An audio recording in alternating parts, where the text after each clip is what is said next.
Picture this. It's the morning of your big exam. You're all set, all prepared, but then suddenly your hands become really clammy. Your heart starts to pound. Your stomach starts to make weird flips. I know mine is right now. And your legs start to wobble. You almost think, maybe I don't even remember anything. And your thoughts are all over the place. Does it sound familiar? That's because this is anxiety. Hi, my name is anxiety. And I live inside you back there, even you. Well, I live inside all of you. My name is anxiety, or naam to suna hi hoga. In fact, I'm sure you've all felt me at some time. Because I have a normal emotion as a response to something stressful. You know, I can make you worry, but I can also help you find solutions. I can make you procrastinate, but I can also jump you out of that slump. I can sometimes be that nagging and annoying voice saying, you can't do it, but sometimes I can be that voice of motivation saying, just do it. So I'm a little bit this, a little bit that, much like all of you, right? Let me tell you, how was I born? Once upon a time, when your ancestors were cavemen, they were a threat from the saber-toothed tiger. You know, they were going to be eaten up. So out I came in the amygdala, which is a part of the brain like the almond shape, and with a surge of adrenaline and cortisol, I came out from the sympathetic nervous system. Just like human babies are born crying, I was actually born with a different kind of response, which is the 4F response. Fight, flight, fright, and freeze. And these are my superpowers. I was sort of like a natural evolutionary alarm system for your ancestors, telling them, be careful. But over the years, well, the caveman has become the smartphone user. And there are no more saber-toothed tigers, at least outside our houses. But then why am I still hanging around? Why are you still stuck with me? Because there are modern day saber-toothed tigers in the disguise of fear of failure. Been there, done that. The stress, the exam tension, the fear that my friends are judging me and not talking to me. For older folks, probably financial stress. With COVID, the uncertainty about people's health. And of course, our beloved social media, where every click leads to a surge of uncertainty and definitely, oh my God, that friend's got more likes than me. So I have stuck around. But today, because I have an opportunity on this amazing platform, I have decided to bust 5 major myths about me. And trust me, number 5 will really blow your mind. Number 1, I'm not always bad. I don't know why I have such a bad reputation in society that, oh, I'm feeling so anxious, yeah, what's going on? You know, I'm actually helpful, just like to your ancestors. I can be extremely helpful to get you out of the bed, to get you to the airport in time, and to make sure that you're not snoozing anymore. If it weren't for me, all of you would have been sleeping at home today and not here. So remember, there is something called good anxiety. Number 2, I actually exist mentally, emotionally, and physically. So the next time somebody tells you, hey, all this anxiety is just in your mind, tell them, no. The doc said it's also in my body and even in my gut. Number 3, I am super duper common. In fact, this doctor pretending to be all confident on stage was really anxious before this talk. I'm that common. And number 4, ever heard or ever told a friend, relax, yeah, take a chill pill. You're just stressing faltu mein. Don't panic. You know, I just don't respond to these messages, so stop with them already. And number 5, I know I said that I'm helpful sometimes, but sometimes I can be a tad too bit much. And in that case, I'm actually called an anxiety disorder. Meet my cousin, anxiety disorder, the not so good kind of anxiety. Now, All this while I said anxiety is normal. But when does it not stay normal anymore? When it is anxiety disorder. When anxiety is hanging around pervasively, meaning all the time, most of the time. Number two, I'm not serving any purpose, meaning there is really no threat, but I'm still hanging around, just troubling you now.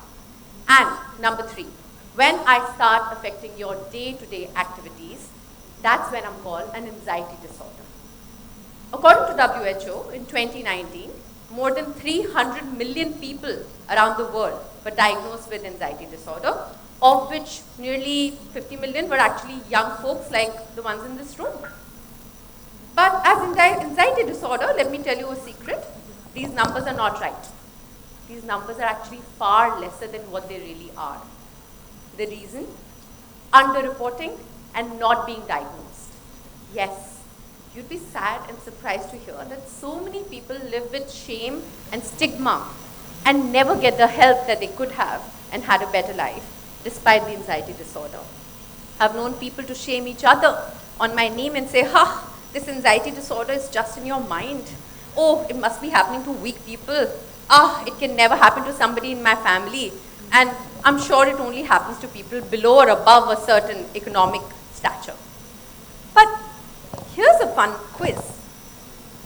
Do you know what's common between Anushka Sharma, that's Oprah Winfrey, Zayn Malik fans in the house, Swifties, and Prince Harry?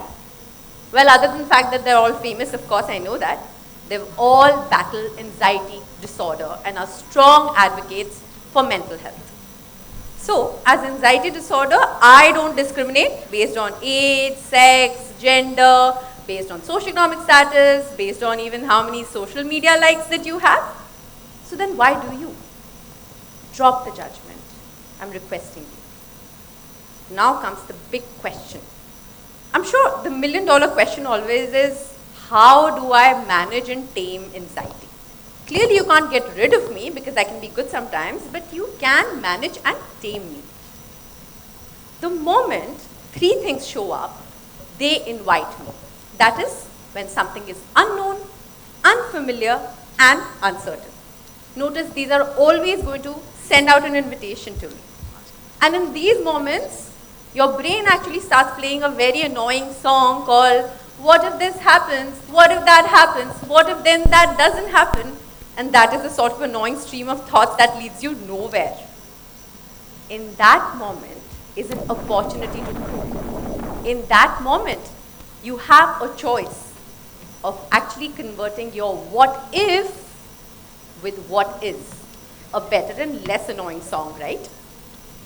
The what is about what is happening right now. The what is in the present and not in the past or in the future. So let me help you fight anxiety with anxiety. We're going to use anxiety as an acronym, and I'm going to use my journey of giving exams, which I think I'm a pro at as a doctor because I've given a fair amount of exams over the years. I even gave my last exam when I was pregnant with my baby. So the way that we can fight anxiety with anxiety is by asking it the right Socratic questions. Imagine you have a big exam. Notice the A. Assess the themes of anxiety. Well, my themes usually used to be, what if I don't know anything on the paper? What if I fail? What if my friend gets more marks than me? What if this? What if that? Go on, jot down each and every theme of anxiety, at least minimum 5. Trust me, there are more. The N is for noting where you are at that time. Typically, people's anxiety about exam may stir up when they sit down to study or when their friend calls them up and says that, hey, I've studied so much, how about you? The X is for exploring the body sensation. Yes, your body does the talking, like I said in the beginning. My funda of knowing I'm really anxious used to be my tummy going rrrr. Whereas for somebody else, it could be the constant headache because of the muscular tension. For somebody else, it could be the jaw spasm or the teeth grinding, muscular tensions in the shoulders, sitting like this all the time, feeling the pounding of the heart, stomach, of course, going to the loo over and over again, feet shaking. Now, these are the sensations that you have to take account of and notice and describe to yourself. The I is, like I said, I'm sometimes good, identify. In my own head, I used to tell myself that this anxiety is telling me, buddy, just study. There's nothing else that needs to be done right now. The E is evaluating what is under your control. Because how your teacher will mark the questionnaire or what questions she will set up is surely not under your control. Only buddy, just study is under your control. The T is my least favorite but very important. What is the worst case scenario in this case? Of course, the fear of failure. In which case I ask you, what is the percentage that you would attribute to the chances of failure? How many times has it realistically happened to you? And any number that is not zero, then clearly you're just exaggerating the worry in your head. And the Y is yielding evidence opposing the anxious thought. Think of what would you tell a good friend in this situation.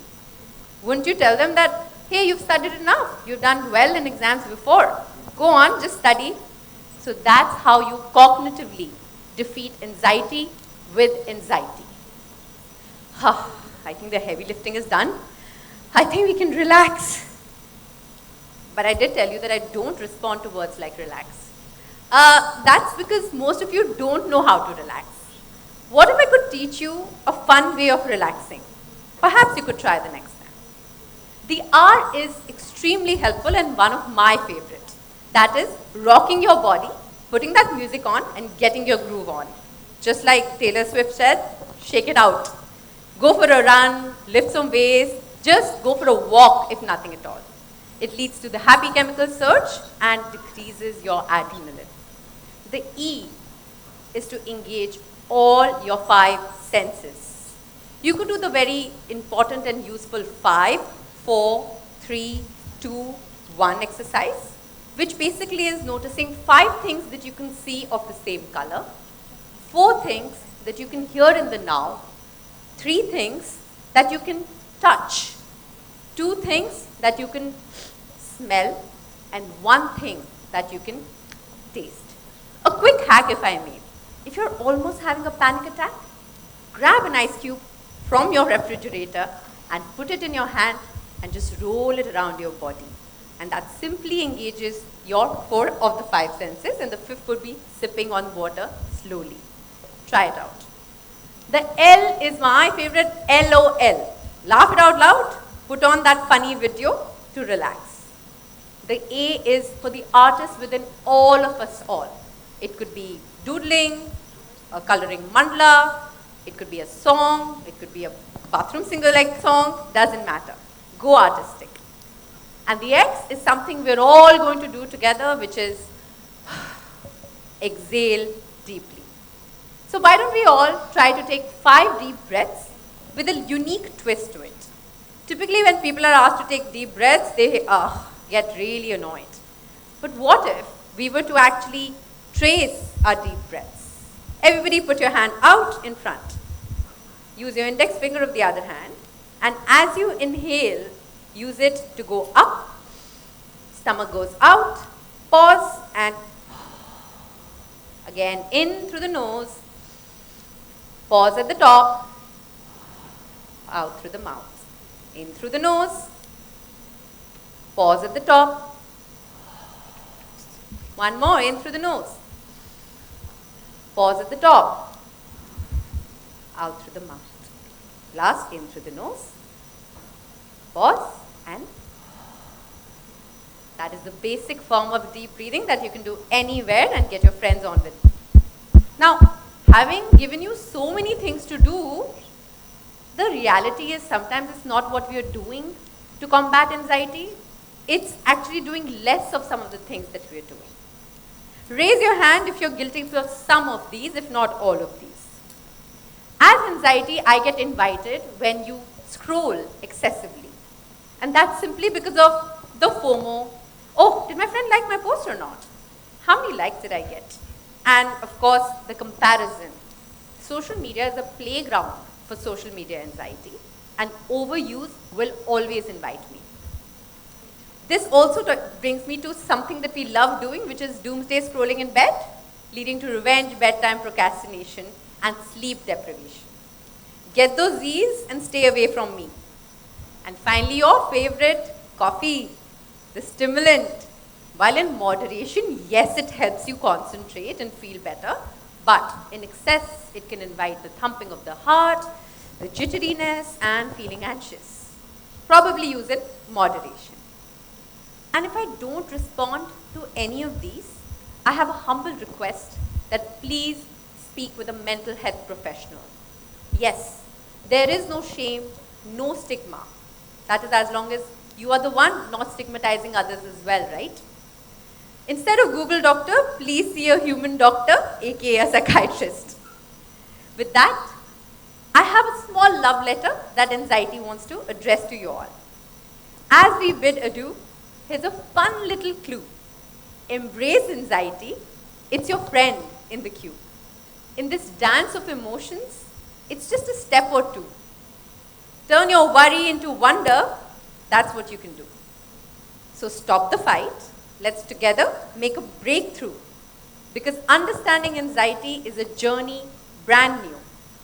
With determination and creativity, I'm sure you'll all come through. Feeling anxious is okay. Let's say cheers to you. Thank you for listening. And I hope in this talk, together we all grew. Remember, you're never alone. It is true. Now go out there, shine bright, and continue to pursue. With anxiety as your new friend and ally, there's nothing you can't do. Thank you.